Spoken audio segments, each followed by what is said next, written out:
Hi student, कैसे हैं।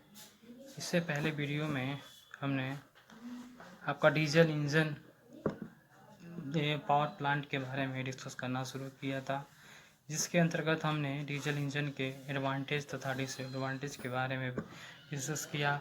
इसके अलावा हमने उसमें आपकी डीजल इंजन के साइड सिलेक्शन पर के बारे में भी डिस्कस किया।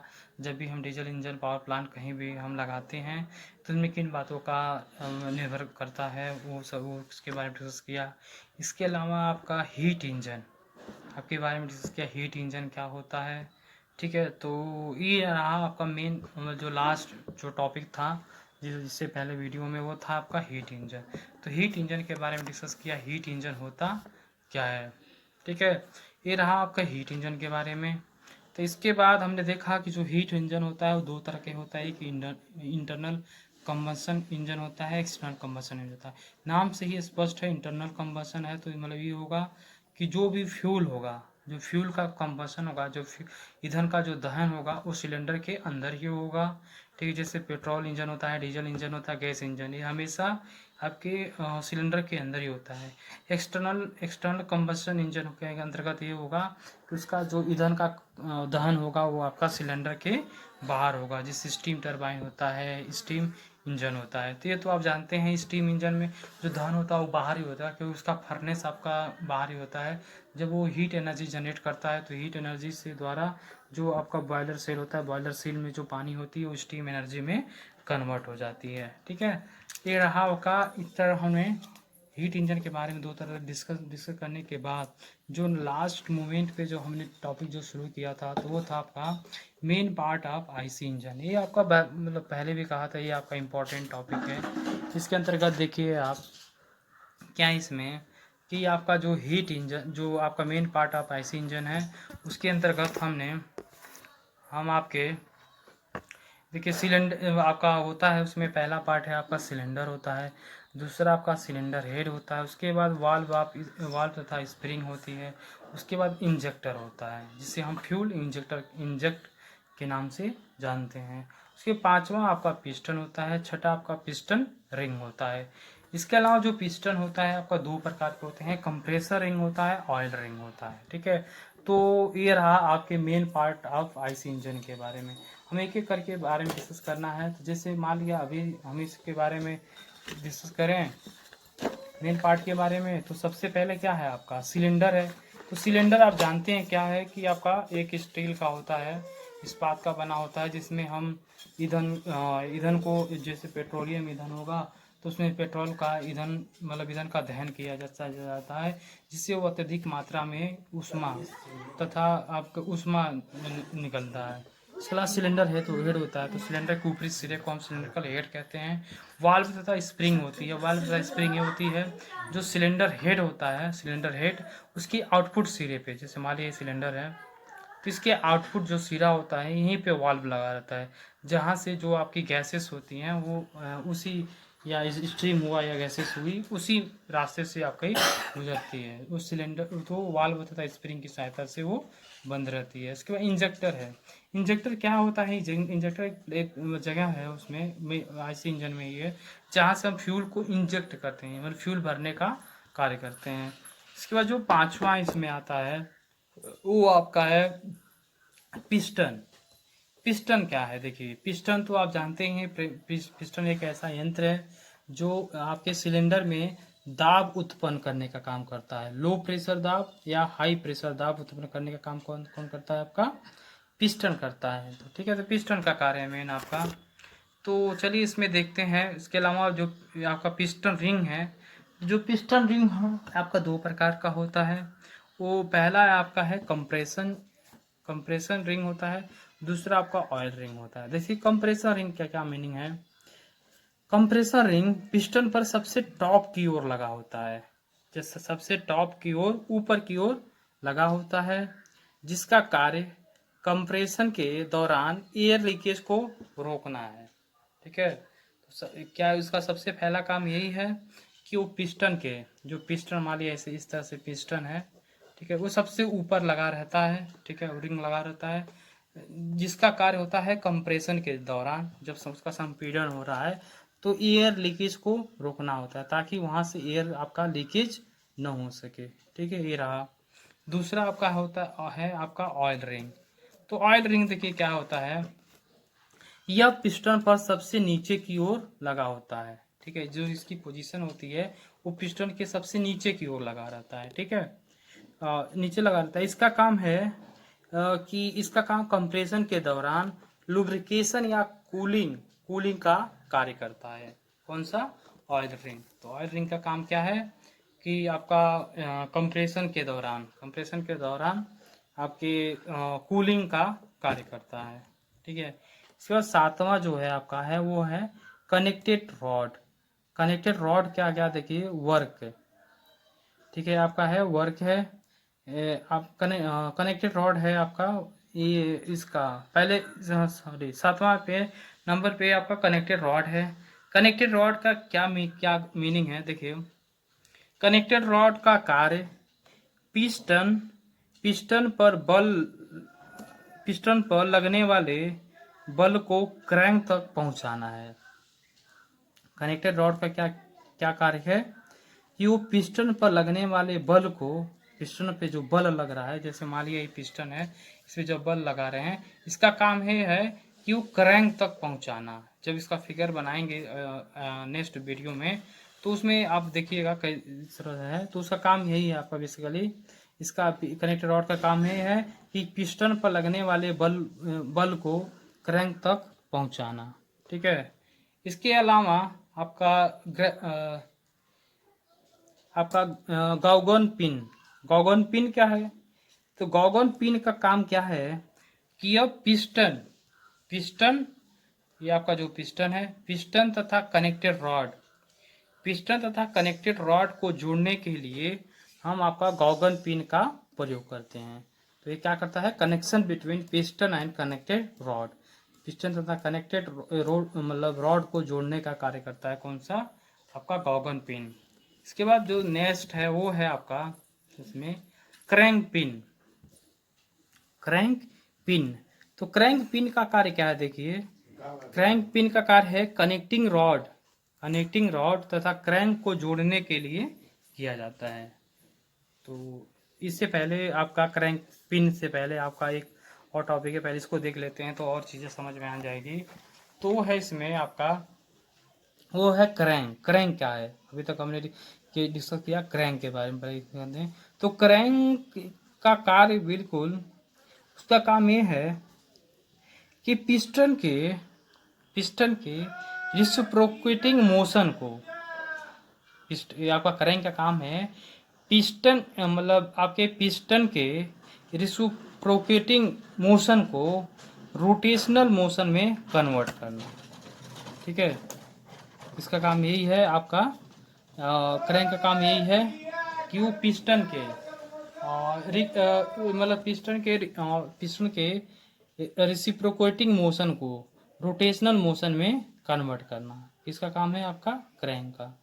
उसके बाद आपका क्रैंक पिन का क्या कार्य है? तो क्रैंक पिन का कार्य है कनेक्टिंग रॉड तथा क्रैंक को जोड़ने के लिए किया जाता है। ठीक है, तो कनेक्टिंग रॉड तथा क्रैंक को जोड़ने के लिए हम क्या करते हैं, क्रैंक पिन का प्रयोग करते हैं। इसके बाद आपका क्रैंक सॉफ्ट होता है। तो क्रैंक सॉफ्ट क्या है देखिए, यह इंजन के अंदर डेवलप पावर को इंजन के बाहर ट्रांसफर करना है। ठीक है, क्रैंक सॉफ्ट का काम यही है। मान लीजिए जो भी आपका इंजन है, सिलेंडर है, सिलेंडर के अंदर जो आपका पावर डेवलप हो रहा है, जनरेट हो रहा है, उसको इंजन से बाहर ट्रांसफर करना है। ठीक है, ये इसका काम क्या है, क्रैंक सॉफ्ट का काम है। इसके अलावा कैम सॉफ्ट क्या है?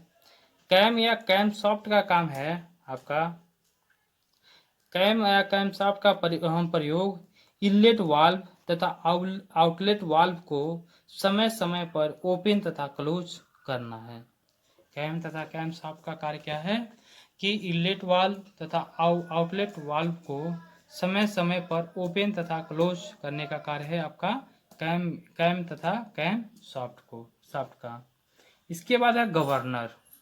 तो गवर्नर का क्या काम है? तो गवर्नर का मेन रोल होता है इसमें एक तरह से, ठीक है। तो गवर्नर का काम है आपका कि लोड के अंदर फ्यूल सप्लाई को बढ़ना या घटने पे इंजन की स्पीड को कांस्टेंट रखना है, ठीक है। तो इसका काम यही है कि आपका जो भी आपका लोड के अंदर फ्यूल सप्लाई को बढ़ाना या घटाना, ताकि इंजन की, जैसे मान लिया जो आपको बताया गया था कि जब भी कोई भी पावर प्लांट होता है तो उसका जो लोड होता है, लोड आपका परिवर्तित होता रहता है। तो लोड के परिवर्तित होने के कारण क्या होगा कि जो आपकी उसकी स्पीड होगी, जो भी आपका टरबाइन की स्पीड होगी, तो टरबाइन की स्पीड में भी आपका उसमें अंतर आएगा कि टरबाइन की स्पीड आपकी कम या ज़्यादा होगी। इसलिए हम क्या करते हैं कि हम लोड पे जिस प्रकार उसमें परिवर्तन हो रहा है, इसके अकॉर्डिंग हम क्या करते हैं, फ्यूल की सप्लाई को भी हम बढ़ाते तथा घटाते हैं, ताकि जो टरबाइन की स्पीड को हम कांस्टेंट कर सकें, ठीक है। तो गवर्नर का मुख्य रूप से यही आपका काम होता है, ठीक है। तो रहा आपका गवर्नर का कार्य, ठीक है। गवर्नर का कार्य यही है, लोड के अंदर फ्यूल सप्लाई को बढ़ाया या घटाए, इंजन की स्पीड को कांस्टेंट रखना, मतलब इंजन की स्पीड को कांस्टेंट रखने का कार्य करता है कौन सा आपका गवर्नर। इसके बाद है आपका फ्लाई व्हील। तो फ्लाई व्हील का क्या कार्य है, तो फ्लाई व्हील का कार्य आपका इंजन मतलब फ्लाई व्हील का कार्य एनर्जी फ्लक्चुएशन के कारण इंजन के गति में होने वाले बदलाव को कम से कम रखना है, मतलब अर्थात उसे कांस्टेंट मेंटेन करना है, ठीक है। तो फ्लाई व्हील का काम देखिए यहाँ पे ध्यान से, फ्लाई व्हील का काम क्या है, उसमें यही काम है उसका कि फ्लाई व्हील का काम कार्य यही है कि जो भी एनर्जी आपका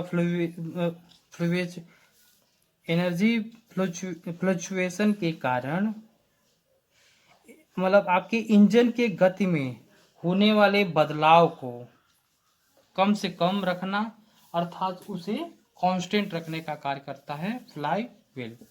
इसके बाद जो नेक्स्ट जो है आपका लास्ट है, वो है आपका क्रैंक बेस। तो क्रैंक बेस का कार्य क्या है, देखिए क्रैंक बेस का कार्य है कि वो मतलब आपका क्रैंक बेस का कार्य होता है, यह इंजन के सबसे निचले भाग पर लगा रहता है। जो क्रैंक बेस होता है वो इंजन के निचले भाग पर लगा होता है, जिसका कार्य मतलब शाफ्ट को सहारा देना होता है, ठीक है। तो ये चीज है आपका। तो ये रहा आपके मेन पार्ट ऑफ आपके आईसी इंजन के बारे में। तो हमने एक एक करके आपके main part of IC engine के बारे में डिस्कस किया। सिलेंडर क्या होता है, सिलेंडर हेड क्या होता है, वाल्व तथा स्प्रिंग क्या होती है, इंजेक्टर क्या होता है, इसके अलावा पिस्टन क्या होता है, पिस्टन रिंग क्या होती है। पिस्टन रिंग आपके दो प्रकार के था, आपने देखा कंप्रेसर रिंग, ऑयल रिंग।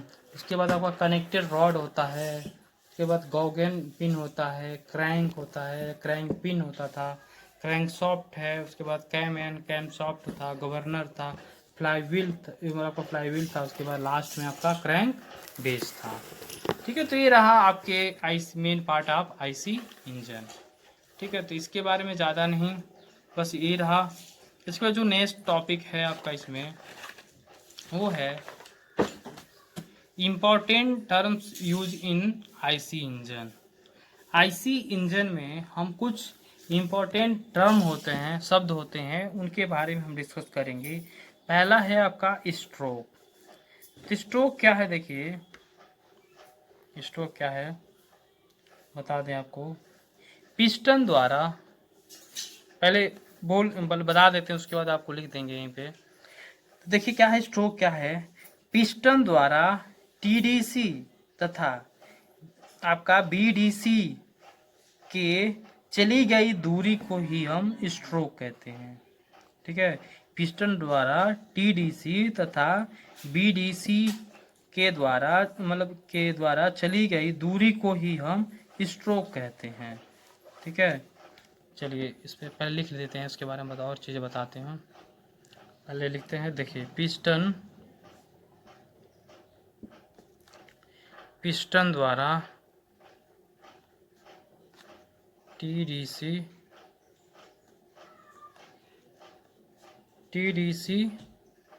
के बाद बीडीसी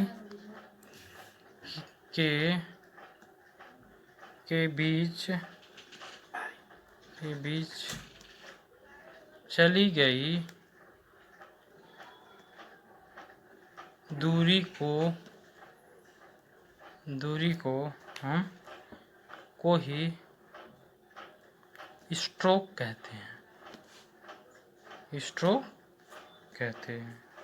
तो सिंपल था कि क्या था, पिस्टन द्वारा टीडीसी तथा बीडीसी के बीच चली गई दूरी को ही हम क्या कह रहे थे, आपका स्ट्रोक कह रहे थे। अब देखिए टीडीसी क्या क्या मीनिंग है, उसके बाद आपका बीडीसी का क्या मीनिंग है। टीडीसी का मीनिंग है आपका टॉप डेड सेंटर। ठीक है, टॉप डेड सेंटर। उसके बाद आपका बीडीसी का काम है बॉटम डेड सेंटर। ठीक है, तो यही काम है आपका टीडीसी का काम है। टीडीसी का मीनिंग है टॉप डेड सेंटर तथा बीडीसी का मीनिंग है bottom dead centre.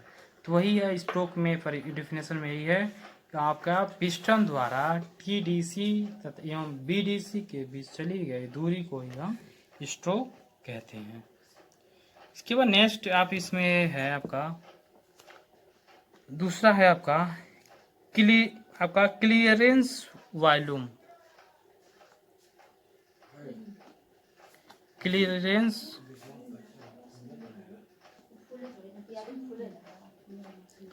Clearance volume है।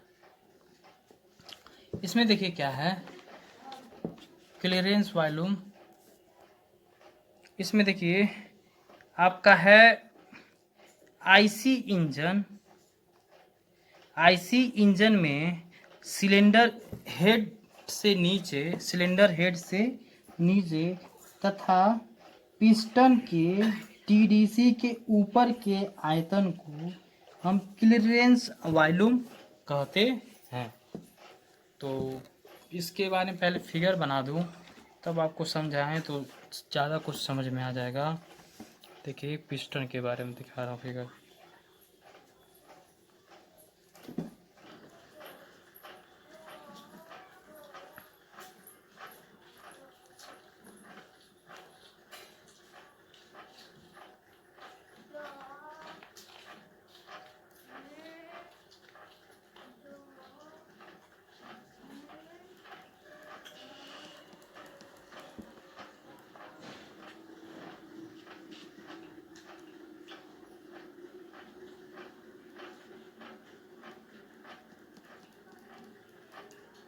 ठीक है, ये हाँ, इसमें देखिए ये है आपका ये वाला भाग, ये इसके बाद ये है आपका VC, ये आपका है आपका VS। ठीक है, तीसरी के बारे में डिस्कस करना है हमें।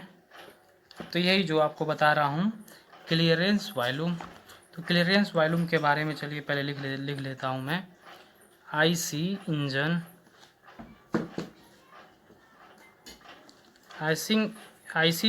में सिलेंडर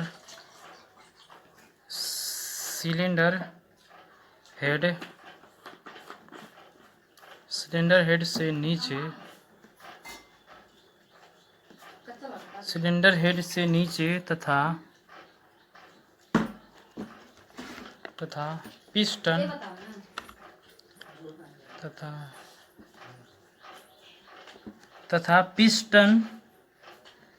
पिस्टन के टीडीएस। आप टीडीएस का मतलब जानते हैं टॉप डेड सेंटर। तो पिस्टन के टीडीएस के ऊपर के टीडीएस के ऊपर के आयतन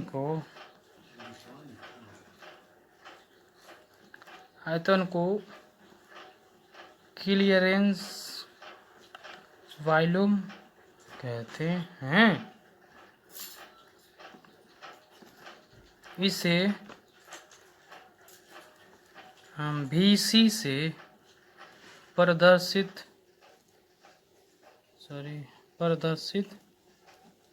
करते हैं।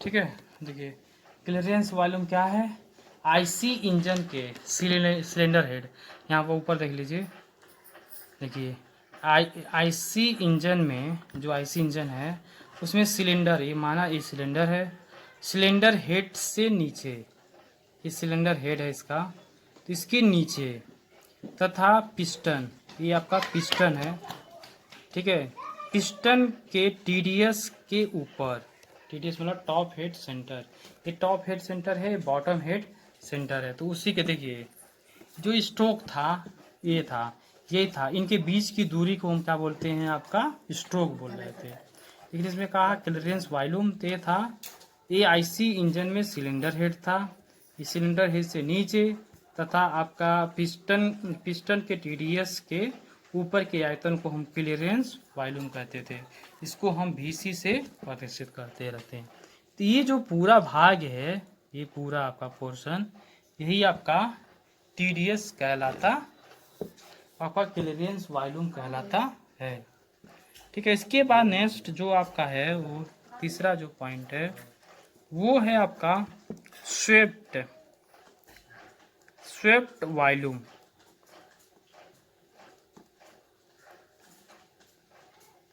ठीक है, स्वेप्ट वॉल्यूम, तो स्वेप्ट वॉल्यूम के बारे में देखते हैं।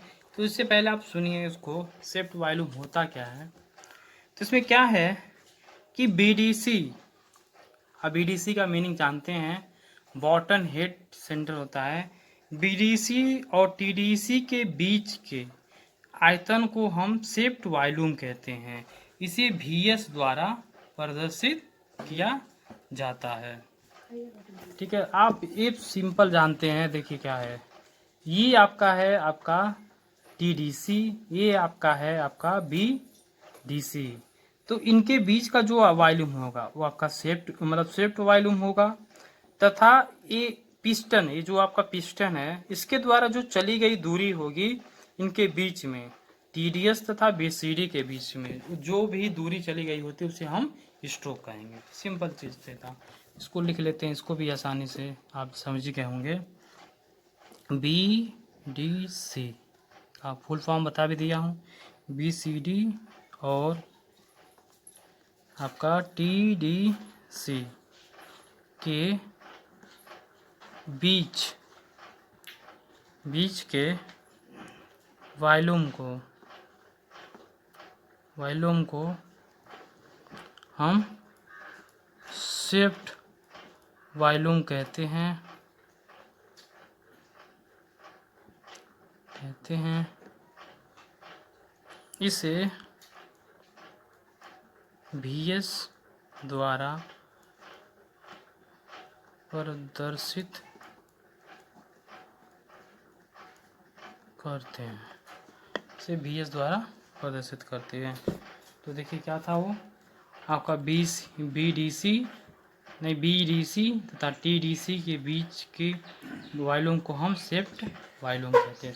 ठीक है, ये रहा स्वेप्ट वॉल्यूम के बारे में। तो नेक्स्ट इसका है, वो है आपका लास्ट में जो चौथा है, वो है आपका टोटल वॉल्यूम। तो टोटल वॉल्यूम से क्या आप समझते हैं, इसके बारे में चलिए डिस्कस करते हैं। तो टोटल वॉल्यूम को हम VT से प्रदर्शित करते हैं। यह आपके स्वेप्ट वॉल्यूम तथा क्लियरेंस वॉल्यूम के योगफल को हम ही टोटल वॉल्यूम कहते हैं। तो इस तरह से VC प्लस आपका VS को आपस में जोड़ देंगे तो आपका क्या कहलाएगा, टोटल वॉल्यूम कहलाता है। ठीक है, तो सिंपल क्या है आपका VT क्या है, VC प्लस VS, तो क्लियरेंस वॉल्यूम को हम VC से प्रदर्शित करते हैं तथा शेप्ड वॉल्यूम को हम VS द्वारा प्रदर्शित करते हैं।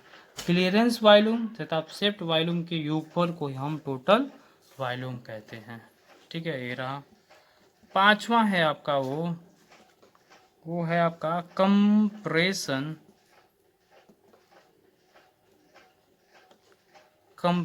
रेशियो।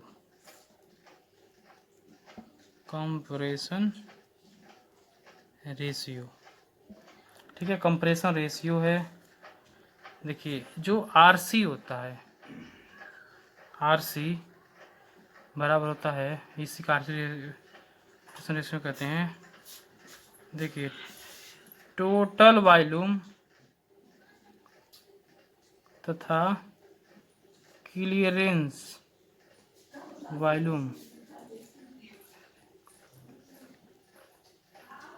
VT तथा VC। तो टोटल वॉल्यूम तथा क्लियरेंस वॉल्यूम के रेशियो को हम कंप्रेशन रेशियो कहते हैं। ठीक है, देखिए क्या है, सिंपल। कंप्रेशन रेशियो को हम VC से प्रदर्शित करते हैं। इसका मतलब ये होता है कि आपका टोटल वॉल्यूम तथा क्लियरेंस वॉल्यूम के अनुपात को हम कंप्रेशन रेशियो कहते हैं।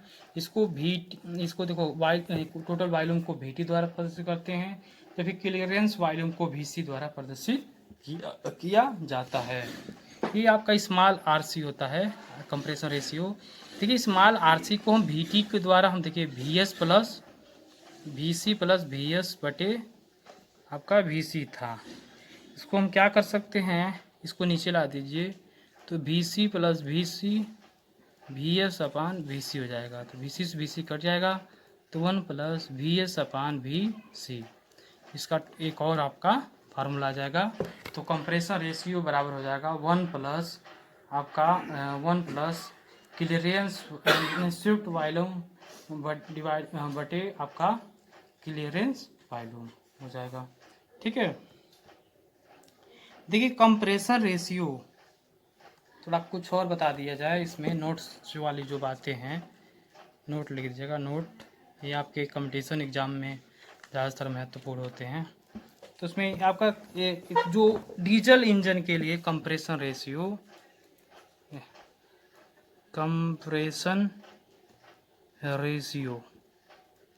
देखिए, जो डीजल इंजन के लिए जो आपका डीजल इंजन है उसके लिए जो कंप्रेशन रेशियो जो RC बराबर होता है लगभग आपका 14/1 से लेके 20/1 तक होता है।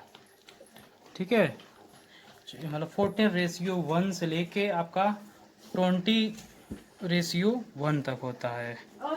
अब जबकि पेट्रोल में RC के लिए आपका 7/1 से लेकर आपको 10/1 तक होता है। ठीक है, तो आपका डीजल इंजन में जो कंप्रेशन रेशियो 14/1 से लेकर 20/1 तक होता है, तथा पेट्रोल में आपका 7/1 से लेकर 10/1 तक होता है। इस तरह से हमने आपके important term use in IC engine के अंतर्गत हमने देखा स्ट्रोक क्या होता है, स्ट्रोक के बारे में डिस्कस किया। तो पूरे फिगर में ही आप सिंपल समझ सकते थे स्ट्रोक क्या था कि पिस्टन द्वारा TDC तथा BCD के बीच की चली गई दूरी को, मतलब इनके बीच की चली गई दूरी को ही हम स्ट्रोक कहते थे। क्लियरेंस वॉल्यूम क्या था, देखिए जो आपका सिलेंडर हेड तथा आपके TDS जो आपका TDS था ये कि ऊपर के जो आयतन को हम क्या कर रहे थे, आपका क्लियरेंस वॉल्यूम कर रहे थे, इसको BC द्वारा प्रदर्शित कर रहे थे। दूसरा आपका शेफ्ट वॉल्यूम था, तो वो आप था TDC तथा BCD के बीच के वॉल्यूम को हम क्या कर रहे थे, आपका शेफ्ट वॉल्यूम कर रहे थे। टोटल वॉल्यूम क्या था, क्लियरेंस वॉल्यूम तथा आपका शेफ्ट वॉल्यूम को हम क्या करते हैं, आपका शेफ्ट वॉल्यूम को हम आपके क्लियरेंस वॉल्यूम तथा शेफ्ट वॉल्यूम के आपके योगफल को हम टोटल वॉल्यूम कह रहे थे। कंप्रेशन रेशियो था, तो कंप्रेशन रेशियो क्या था, टोटल वॉल्यूम तथा क्लियरेंस वॉल्यूम के अनुपात को हम कंप्रेशन रेशियो बोल रहे थे। ये VT था। VT को हम कैसे प्रदर्शित करते हैं? VT को हम लिख सकते हैं VC plus VS divide by VC। VC से VC कैंसिल, 1 प्लस VS अपान VS था, अब VS अपान VC था। एक नोट है कंप्रेशन रेशियो के अंतर्गत, उसमें डीजल जो आपका डीजल इंजन हेतु जो RC का मान, कंप्रेसर रेशियो का मान 14 संबंध 1 से लेकर 20 संबंध 1 होता है, तथा पेट्रोल के लिए RC के मान 7 संबंध 1 से लेकर 10 संबंध 1 तक होता है। ठीक है, तो ये आज के वीडियो में हमने दो चीज़ों के बारे में डिस्कस किया। पहला था आपका कि main part of IC engine के मेन पार्टों के बारे में डिस्कस किया करके। इसके बाद दूसरा इसमें important terms use in IC engine में जो इम्पोर्टेंट टर्म यूज किए जाते हैं उसके बारे में डिस्कस किया। अब जो आपके बाद नेक्स्ट जो अब वीडियो में जो पढ़ा जाएगा वो आपको हेडिंग बस बता दिया जाए, वो है आपका main element of diesel power plant. ठीक है, तो ये नेक्स्ट वीडियो में देखेंगे कि main element of diesel power plant के बारे में, तो ये आपका महत्वपूर्ण रहेगा। ठीक है, तो main element of diesel power plant के बारे में कल आपके नेक्स्ट वीडियो में डिस्कस करेंगे। इसके अंतर्गत आपको थोड़ा बहुत बता दिया जाए, इसके अंतर्गत जो पहला इसका है वो है डीजल इंजन, दूसरा होता है एयर इनटेक सिस्टम, तीसरा आपका फ्यूल सप्लाई सिस्टम होता है, चौथा आपका स्टार्टिंग सिस्टम होता है, पांचवा आपका एग्जॉस्ट सिस्टम होता है, छठा आपका लुब्रिकेशन सिस्टम होता है, सातवां आपका कूलिंग सिस्टम होता है।